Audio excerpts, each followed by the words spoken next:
आप सभी का स्वागत है किताबों की दुनिया में। आज हम डेल कार्नेगी द्वारा लिखित किताब लोक व्यवहार का दूसरा चैप्टर पढ़ने वाले हैं। यदि आपने अभी तक इसका पहला चैप्टर नहीं सुना है, तो आप मेरे चैनल पर जाकर इसका पहला चैप्टर सुन सकते हैं। मैंने उसकी लिंक वीडियो में शेयर भी कर दी है। आप बेल आइकन पर क्लिक करके उस वीडियो तक पहुंच सकते हैं। तो चलिए शुरू करते हैं। चैप्टर 2, लोगों के साथ व्यवहार करने का अचूक रहस्य। इस दुनिया में सिर्फ एक ही तरीका है जिससे आप किसी से कोई काम करवा सकते हैं। क्या आपने कभी ये सोचा है? हाँ, सिर्फ एक तरीका, और वह तरीका है उस व्यक्ति में वह काम करने की इच्छा पैदा करना। याद रखें, इसके अलावा कोई दूसरा तरीका नहीं है। हाँ, आप किसी के सीने पर रिवॉल्वर रखकर उसमें घड़ी देने की इच्छा पैदा कर सकते हैं। आप अपने कर्मचारियों को नौकरी से निकालने की धमकी देकर उन्हें सहयोग देने के लिए विवश कर सकते हैं, तभी तक जब तक आप उनके सामने हैं। बच्चे को पीटकर या पिटाई का डर दिखाकर आप उससे अपनी बात मनवा सकते हैं, परंतु इन जंगली तरीकों के परिणाम अच्छे नहीं होंगे। केवल एक ही तरीके से मैं आपसे कोई भी चीज़ हासिल कर सकते हैं, वह तरीका है आपको वह देना जो आप चाहते हैं। आप क्या चाहते हैं? सिगमंड फ्रॉइड ने कहा था कि किसी भी काम को करने के पीछे मनुष्य की 2 मूलभूत आकांक्षाएँ होती हैं, सेक्स की आकांक्षा और महान बनने की आकांक्षा। अमेरिका के महान दार्शनिक जॉन ड्यूक ने इसी बात को ज़रा अलग ढंग से कहा था। डॉक्टर ड्यूई ने कहा था कि मानव प्रकृति में सबसे गहन आकांक्षा महत्वपूर्ण होने की आकांक्षा होती है। इस वाक्यांश को याद रखें, महत्वपूर्ण बनने की आकांक्षा। यह महत्वपूर्ण है। हम इस पुस्तक में इस वाक्यांश के बारे में बार-बार सुनेंगे। आप क्या चाहते हैं? वैसे तो हम ढेर सारी चीज़ें चाहते हैं, परंतु बहुत कम चीज़ों को हम इतनी प्रबलता से चाहते हैं। उनके बिना हमारा काम नहीं चल सकता। ज़्यादातर लोगों में नीचे दी गई चीज़ों की आकांक्षा होती है: स्वास्थ्य और जीवन का संरक्षण, भोजन, नींद, पैसा और पैसे से खरीदी जाने वाली वस्तुएं, परलोक सुधारना, सेक्स की संतुष्टि, बच्चों का कल्याण, महत्व की भावना। और लगभग यह सभी आकांक्षाएं आमतौर पर पूरी हो जाती हैं या संतुष्ट हो जाती हैं, सिवाय एक के। वह आकांक्षा जो उतनी ही गहन और प्रचंड होती है जितनी कि भोजन या नींद की आकांक्षा, और वह आकांक्षा शायद ही कभी संतुष्ट होती है। इस आकांक्षा को फ्रॉइड ने महान बनने की आकांक्षा कहा है, और उस ड्यू ने महत्वपूर्ण बनने की आकांक्षा कहा है। लिंकन ने एक बार एक पत्र की शुरुआत में लिखा था, हर एक को तारीफ अच्छी लगती है। विलियम जेम्स ने कहा था, हर मनुष्य के दिल की गहराई में यह लालसा छुपी होती है कि उसे सराहा जाए। गौर करें, उसने इस आकांक्षा को इच्छा या चाहत या कामना नहीं कहा, उसने कहा सराहे जाने की लालसा। यह एक ऐसी मानवीय भूख है जो स्थायी है, और वह दुर्लभ व्यक्तियों जो लोगों की इस प्रशंसा की भूख को संतुष्ट करता है, लोगों को अपने वश में कर सकता है। लोग उससे इतना प्रेम करेंगे कि दफनाने वाले तक उसकी मौत पर दुखी होंगे। इंसानों और जानवरों में यही फ़र्क है कि इंसानों में महत्वपूर्ण बनने की आकांक्षा होती है। जब मैं मिसूरी में फार्म बॉय था, तो मेरे पिताजी अच्छी नस्ल के बेहतरीन ड्यूक जर्सी सुअरों और मवेशियों को पालते थे। हम अपने सुअरों और मवेशियों को मेलों में होने वाली प्रदर्शनियों में ले जाते थे, और पूरे मिडिल वेस्ट में जानवरों की प्रदर्शनियां में हिस्सा लेते थे। हमने दर्जनों बार प्रथम पुरस्कार जीते। मेरे पिताजी ने सफ़ेद मलमल के टुकड़े पर नीले रिबन लगा दिए, और जब भी उनके दोस्त या आगंतुक घर में आते थे, तो वे अपने सफ़ेद मलमल के लंबे टुकड़े को गर्व से दिखाते थे। एक सिरे को वे पकड़ते और दूसरे सिरे को मैं, और इस तरह वे अपने नीले रिबन प्रदर्शित किया करते थे। सुअरों को अपने जीते हुए रिबनों की कतई परवाह नहीं थी, परंतु मेरे पिताजी को थी। पुरस्कार उन्हें महत्वपूर्ण होने का एहसास दिलाते थे। अगर हमारे पूर्वज में महत्वपूर्ण होने की यह आकांक्षा इतनी प्रबल नहीं होती, तो सभ्यता का विकास असंभव था। इसके बिना हम आज भी जानवरों की तरह ही रह रहे होते। महत्वपूर्ण बनने की इसी आकांक्षा के कारण एक अशिक्षित और गरीब ग्रॉसरी क्लर्क कानून की किताबें पढ़ने के लिए प्रेरित हुआ, जो उससे रद्दी वाले से 50 सेंट में खरीदी थी। आपने शायद उस ग्रॉसरी क्लर्क का नाम सुना होगा, उसका नाम लिंकन था। महत्वपूर्ण बनने की इसी आकांक्षा ने डिक्सन को अपने अमर उपन्यास लिखने के लिए प्रेरित किया। इसी आकांक्षा ने सर क्रिस्टोफर रैन को पत्थरों में सिम्फनी लिखने के लिए प्रेरित किया। इसी आकांक्षा की वजह से रॉकफेलर ने करोड़ों डॉलर जमा किए और कभी खर्च नहीं किए। इसी आकांक्षा के कारण आपके शहर का सबसे अमीर परिवार एक ऐसा घर बनाता है जो उसकी ज़रूरत के हिसाब से बहुत बड़ा होता है। यही आकांक्षा आपसे लेटेस्ट फैशन के कपड़े पहनवाती है, लेटेस्ट कार खरीदवाती है और अपने होशियार बच्चों के बारे में बातें करवाती है। यही आकांक्षा कई लड़के-लड़कियों को गैंग में शामिल करवाकर उनसे अपराध करवाती है। न्यूयॉर्क के भूतपूर्व पुलिस कमिश्नर पी मलरूनी के अनुसार औसत युवा अपराधी में इतना ईगो होता है कि गिरफ्तार होने के बाद उसकी सबसे पहली मांग उन अखबारों को पढ़ने की होती है जिन्होंने उसे हीरो बना दिया। वे बाद में मिलने वाली सज़ा को लेकर उतने चिंतित नहीं होते जितने कि अखबार में नामी खिलाड़ियों, फ़िल्म और टीवी स्टार्स और राजनेताओं के साथ अपनी तस्वीर छपी देखकर खुश होते हैं। आप मुझे बता दें कि किस बात से म आपको महत्वपूर्ण होने का अनुभव होता है और मैं आपको बता दूँगा कि आप क्या हैं। इस बात से आपका चरित्र निर्धारित होता है, यह आपके बारे में सबसे महत्वपूर्ण बात है। उदाहरण के तौर पर जॉन डी रॉकफेलर को चीन के पिकिंग शहर में एक अस्पताल बनवाने के लिए करोड़ों का डॉलर का दान देने में महत्व का एहसास होता था। ऐसे लाखों गरीब लोगों के भले के लिए जिन्हें ना कभी उन्होंने देखा और ना कभी देख पाएँगे। दूसरी तरफ डिलिंगर एक लुटेरा, बैंक डकैत और हत्यारा बनने में महानता का अनुभव करता था। जब एफबीआई के एजेंट उसे खोज रहे थे तो वह मिनेसोटा के एक फार्म हाउस में घुसा और उसने कहा मैं डिलिंगर हूँ। उसे इस बात पर गर्व था, वह एक देश का सबसे चर्चित अपराधी था। उसने कहा मैं तुम्हें नुकसान नहीं पहुँचाऊँगा परंतु डिलिंगर हूँ। हाँ, डिलिंजर और रॉकफेलर में यह महत्वपूर्ण अंतर था कि उन्हें महत्वपूर्ण होने का अनुभव अलग-अलग चीज़ों से होता था। इतिहास ऐसे रोचक उदाहरणों से भरा पड़ा है कि प्रसिद्ध लोगों ने महत्वपूर्ण होने की अपनी आकांक्षा को किस तरह अभिव्यक्त किया। George Washington his might the president of United States कहलाना पसंद करते थे। कोलंबस ने admiral of the ocean and viceroy of India के टाइटल के लिए आवेदन किया था। कैथरीन महान ऐसे पत्रों को नहीं पढ़ती थी जिन पर हर इम्पीरियल मैजेस्टी नहीं लिखा होता था। और मिसेस लिंकन व्हाइट हाउस में मिसेस ग्रांट पर शेरनी की तरह झपटते हुए चिल्लाई थी, तुमने बिना मेरी इजाजत के मेरे सामने बैठने की जरूरत कैसे की? हमारे देश के करोड़पतियों ने एडमिरल बर्ड के अंटार्कटिका अभियान के लिए 1928 में इस शर्त पर धन दिया कि बर्फीले पर्वतों की श्रेणियों का नाम उनके नाम पर रखा जाए। प्रसिद्ध लेखक विक्टर हुगो चाहते थे कि पेरिस शहर का नाम उनके नाम पर रखा जाए। महान शेक्सपियर भी अपने परिवार के लिए कोट ऑफ आर्म्स हासिल करके अपने नाम को अधिक महत्वपूर्ण बनाना चाहते थे। सहानुभूति और ध्यान आकर्षित करने के लिए तथा महत्वपूर्ण होने का अनुभव करने के लिए लोग बीमार होने का बहाना करते हैं। उदाहरण के तौर पर मिसेस मैकिन्ले को ही लें। उन्हें महत्वपूर्ण होने का एहसास तब होता था जब वे अपने पति को यानी कि अमेरिका के राष्ट्रपति को देश के महत्वपूर्ण मामलों की उपेक्षा करने के लिए विवश कर देती थीं। अमेरिका के राष्ट्रपति की यह पत्नी चाहती थी कि उनके पति अपने सारे काम-धाम छोड़कर उनके पास घंटों बैठे रहें, अपनी बाहों में लेकर उन्हें शांत करने की कोशिश करें। वे अपने पति का ध्यान खींचने के लिए इतनी व्याकुल थी कि उन्होंने जोर देकर कहा कि दाँतों के डॉक्टर के पास जाते समय भी उनका पति उनके साथ रहे। एक बार जब उन्हें दाँत के डॉक्टर के पास अकेले जाना पड़ा क्योंकि उस समय उनके पति का गृह मंत्री जॉन हे के साथ अपॉइंटमेंट था, तो इस छोटी-सी बात पर इन श्रीमती जी ने तूफ़ान खड़ा कर दिया। लेखिका मैरी रॉबर्ट्स राइनहार्ट ने मुझे एक स्वस्थ और प्रतिभाशाली महिला के बारे में बताया, जो महत्वपूर्ण होने का एहसास हासिल करने के लिए बिस्तर पर पड़ गईं। एक दिन मिसेस राइनहार्ट ने कहा, इस महिला को किसी मुश्किल परिस्थिति का सामना करना पड़ा, शायद उसकी उम्र का। उसे अपनी आगे की ज़िंदगी में अकेलापन दिख रहा था और उसकी ज़िंदगी में कोई सपना और कोई आशा नहीं थी। वह बीमार होकर बिस्तर पर पड़ गई और 10 साल तक उसकी बूढ़ी माँ उसकी चौकरी करती रहीं। उसके लिए भोजन की थाली ले जाती रहीं, उसकी सेवा करती रहीं। एक दिन बूढ़ी माँ सेवा की थकान के कारण मर गई।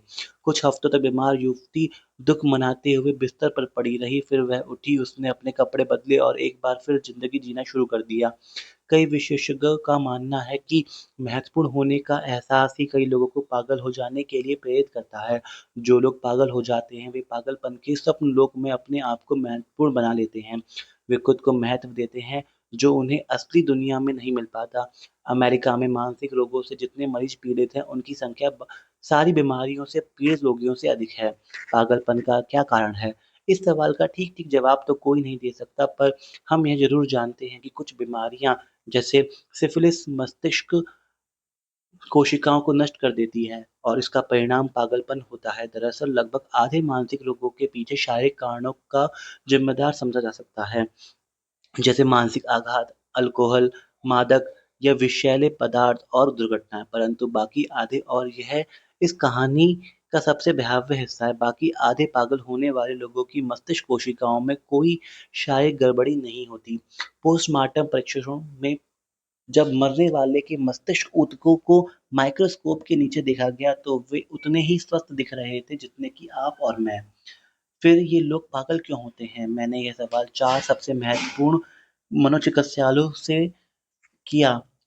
इस प्रसिद्ध चिकित्सक को अपने विषय के ज्ञान के लिए ढेर सारे पुरस्कार और सम्मान मिले थे, परंतु उसने मुझसे स्पष्ट रूप से कहा कि वह नहीं जानता कि लोग पागल क्यों होते हैं। कोई भी इसका पूरी तरह सही कारण नहीं जानता, परंतु उसने यह भी कहा कि जो लोग पागल हो जाते हैं, उनमें से कई पागलपन की अवस्था में उस महत्वपूर्ण का अनुभव करते हैं जो उन्हें असली दुनिया में नसीब नहीं होता। इस प्रसिद्ध मनोचिकित्सक ने मुझे एक कहानी सुनाई। मेरी एक मरीज है जिसकी शादी का दुखद अंत हुआ था। उसे प्रेम, शारीरिक संतुष्टि, बच्चे और सामाजिक प्रतिष्ठा चाहिए थी, परंतु जिंदगी ने उसकी आशाओं और पर पानी फेर दिया। उसका पति उससे प्रेम नहीं करता था, वह उसके साथ बैठकर भोजन भी नहीं करता था और उससे कहता था कि वह उसका भोजन ऊपरी मंजिल पर उसके कमरे में परोसे। उनके कोई बच्चा भी नहीं था और उनकी सामाजिक प्रतिष्ठा भी नहीं थी। मैं पागल हो गई और अपनी कल्पना में उसने अपने पति को तलाक दे दिया और एक बार फिर अपने कुँवारेपन का नाम रख लिया। उसे विश्वास है कि अब वह एक अमीर आदमी की पत्नी बन गई और वह इस बात पर जोर देती है कि उसे लेडी स्मिथ के नाम से बुलाया जाए। और जहाँ तक बच्चों का सवाल है, वह कल्पना करती है कि हर रात को वह एक नए बच्चे को जन्म देती है। जब भी मैं उसे देखने जाता हूँ, वह कहती है, डॉक्टर, कल रात को मेरे यहाँ एक बच्चे ने जन्म लिया है। उसके सपनों के जहाज हकीकत की चट्टानों से टकराकर चूर-चूर हो गए, परंतु पागलपन के काल्पनिक टापुओं पर वह अपने सपनों को सच कर रही है। क्या यह दुखद है? मैं नहीं जानना चाहता। वैसे उस डॉक्टर ने यह भी कहा, अगर मैं उसका पागलपन दूर करके एक बार फिर से उसकी सोचने-समझने की शक्ति लौटा सकता, तो भी शायद मैं ऐसा नहीं करता।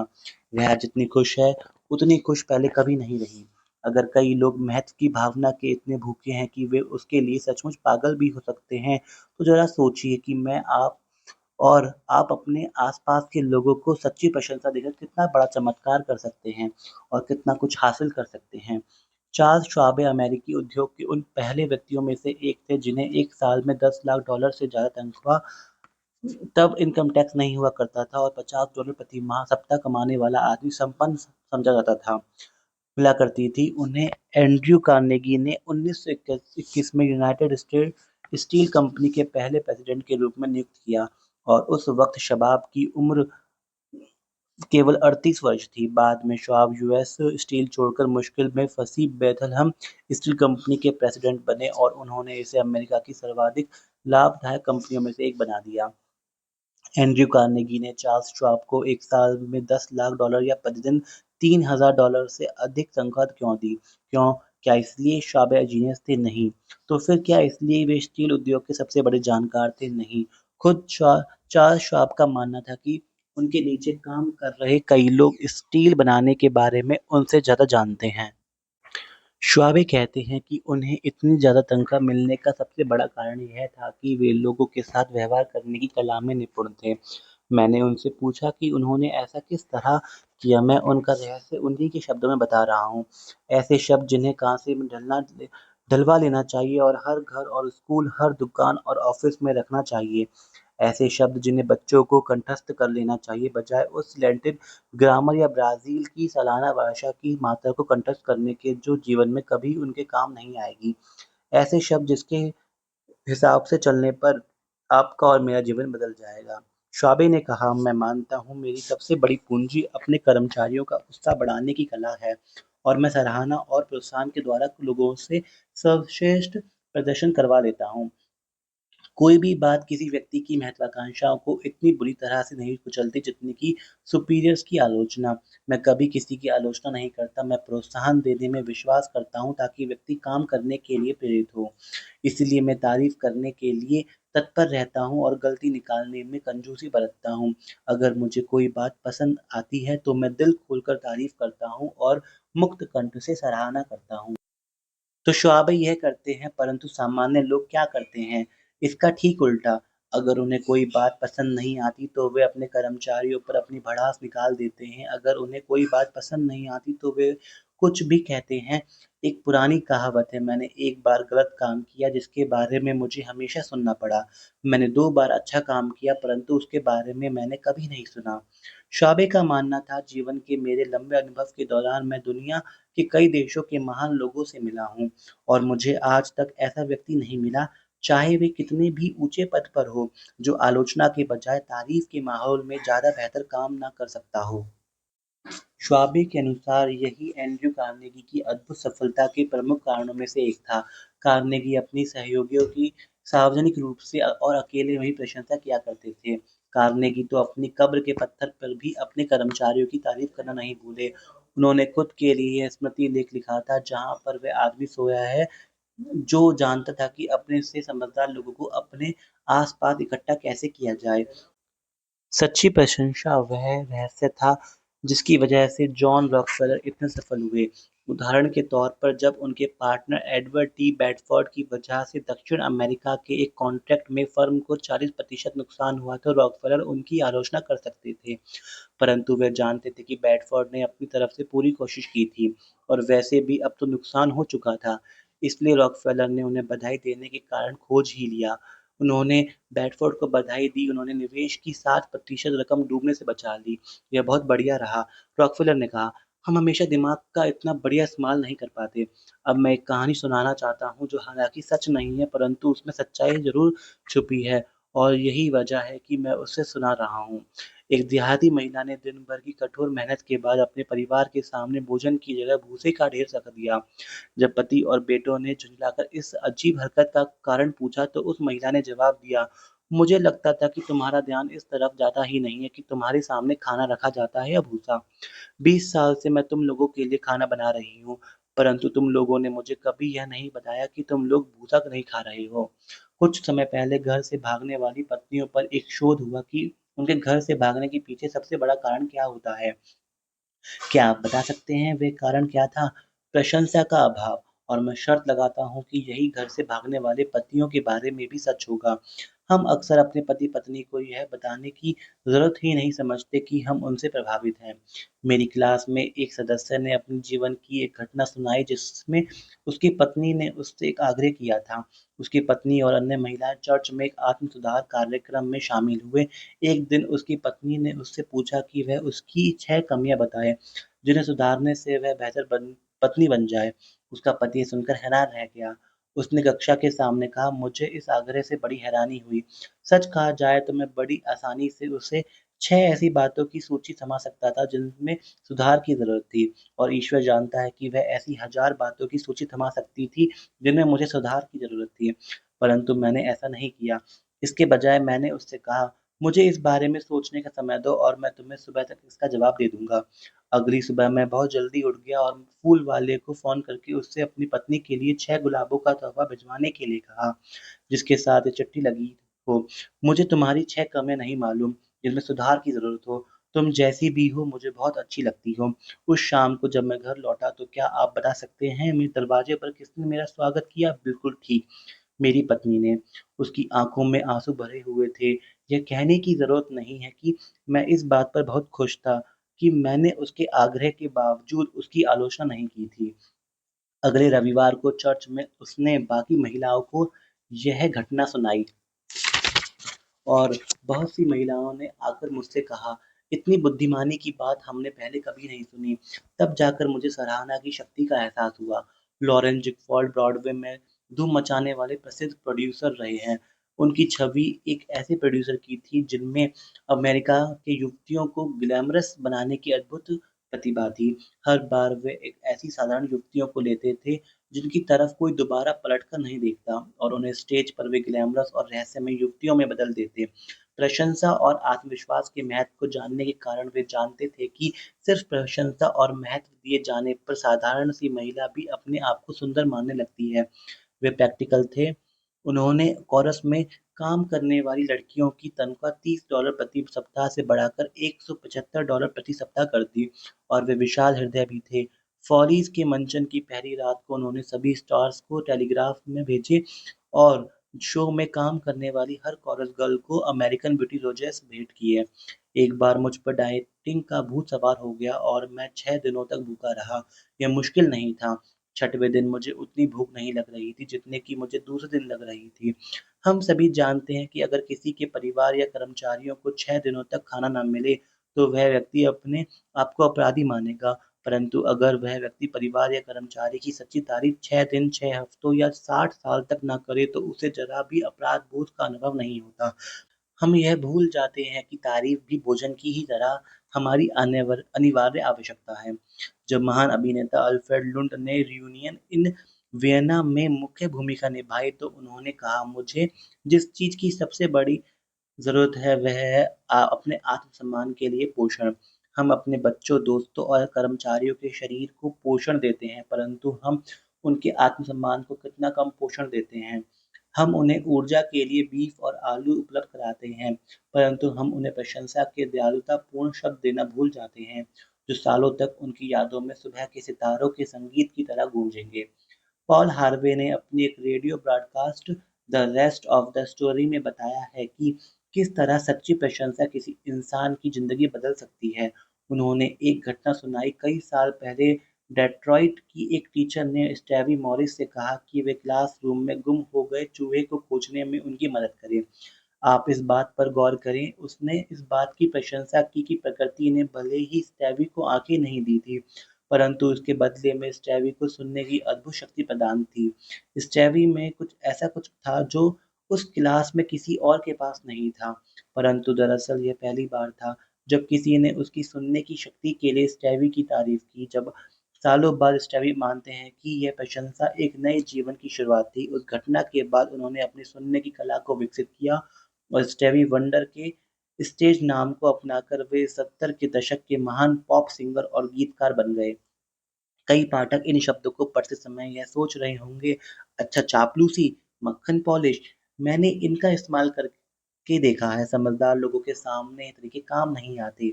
सही बात है, चापलूसी समझदार लोगों के सामने सफल नहीं होती, यह उथली, स्वार्थी और झूठी होती है, इसे असफल होना ही चाहिए, ये असफल होती भी है। वैसे कई लोग तो तारीफ के इतने भूखे होते हैं कि वे चापलूसी को भी तारीफ समझकर उसे निगल देते हैं। ठीक उसी तरह जिस तरह भूख से मरता आदमी घास और कीड़े मकोड़े तक खा लेता है। महारानी विक्टोरिया को भी चापलूसी पसंद थी। प्रधानमंत्री बेंजामिन डिज़रायली ने यह स्वीकार किया कि वह महारानी की चापलूसी किया करते थे।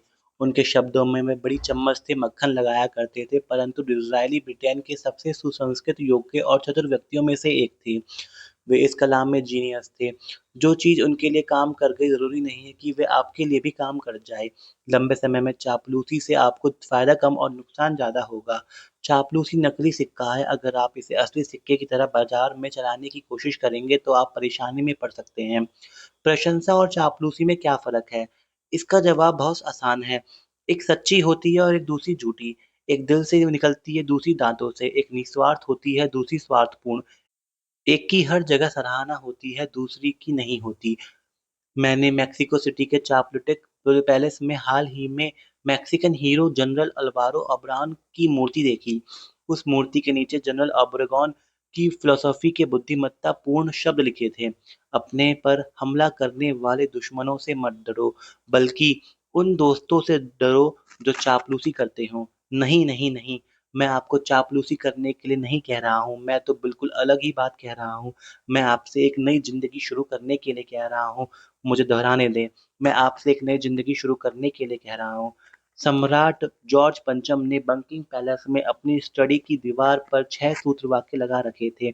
इनमें से एक सूत्र वाक्य था, मुझे यह सिखाएं कि ना तो मैं किसी की झूठी तारीफ करूं, ना ही किसी की झूठी तारीफ सुनने के लिए उत्सुक रहूं। यही चापलूसी का अर्थ है, झूठी तारीफ। मैंने एक बार चापलूसी की परिभाषा कहीं पढ़ी थी और जो दोहराने लायक है। चापलूसी सामने वाले को वही बताना चाहती है जो वह सुनना चाहते हैं। आप चाहे तो जो भाषा इस्तेमाल कर लें। रॉल्फ वॉल्डो इमर्सन ने कहा था, आप हमेशा वही कह पाएंगे जो आप हैं। अगर हमें सिर्फ चापलूसी ही करनी है तो सबकी चापलूसी करके हम बड़ी आसानी से मानवीय संबंधों के विशेषज्ञ बन सकते हैं। जब हम किसी निश्चित समस्या के बारे में नहीं सोच रहे होते तो अपने खाली समय में 95% वक्त हम खुद के बारे में ही सोचते हैं। अगर हम खुद के बारे में सोचना थोड़ा कम कर दें और दूसरे व्यक्ति की अच्छाई के बारे में सोचने लगें, तो हमें चापलूसी की ज़रूरत ही नहीं पड़ेगी, जिसे पहली ही नज़र में अक्सर मुँह से निकलने से पहले ही पहचाना जा सकता है और जो बड़ी उथली और झूठी लगती है। लोगों को ठेस पहुँचाने से वे कभी नहीं बदलते, ना ही इससे कोई सकारात्मक प्रभाव पड़ता है, इसलिए ऐसा व्यवहार करना निरर्थक होता है। एक पुरानी कहावत है जिसे मैंने काट कर अपने शीशे पर चिपका लिया है, जहाँ मैं इसे हर रोज़ पढ़ लेता हूँ। मैं इस राह पर सिर्फ़ एक बार ही चलूँगा, इसलिए अगर मैं कुछ अच्छा कर सकता हूँ या किसी इंसान का कुछ भला कर सकता हूँ, तो मैं ऐसा अभी कर दूँ। मैं इसे टालूँगा नहीं, नज़रअंदाज नहीं करूँगा क्योंकि मैं दोबारा इस राह पर नहीं लौटूँगा। इमर्सन ने कहा था, हर व्यक्ति मुझसे किसी न किसी बात में बेहतर होता है, मैं उससे वह बात सीख लेता हूँ। अगर ये इमर्सन के बारे में सही है, तो हमारे और आपके बारे में तो ये हज़ार गुना ज़्यादा सही है। हम अपनी उपलब्धियों, अपनी इच्छाओं के बारे में सोचना छोड़ दें, हम चापलूसी को भूल जाएँ, ईमानदारी से सच्ची प्रशंसा करें, दिल खोलकर तारीफ़ करें और मुक्त कंठ से सराहना करें। अगर आप ऐसा करोगे, तो आप पाएँगे कि लोग आपके शब्दों को अपनी यादों की तिजोरी में रखेंगे और ज़िंदगी भर उन्हें दोहराते रहेंगे। आपने जो कहा है, वह आप भूल जाएँगे पर वे नहीं भूल पाएँगे। यहीं पर दूसरा चैप्टर समाप्त होता है। इस चैप्टर से हमने सीखा, सच्ची तारीफ़ करने की आदत डालें। यहाँ तक बने रहने के लिए धन्यवाद। जल्द ही हम इसका पार्ट 3 भी लाएँगे। तब तक के लिए धन्यवाद। अपना ख़्याल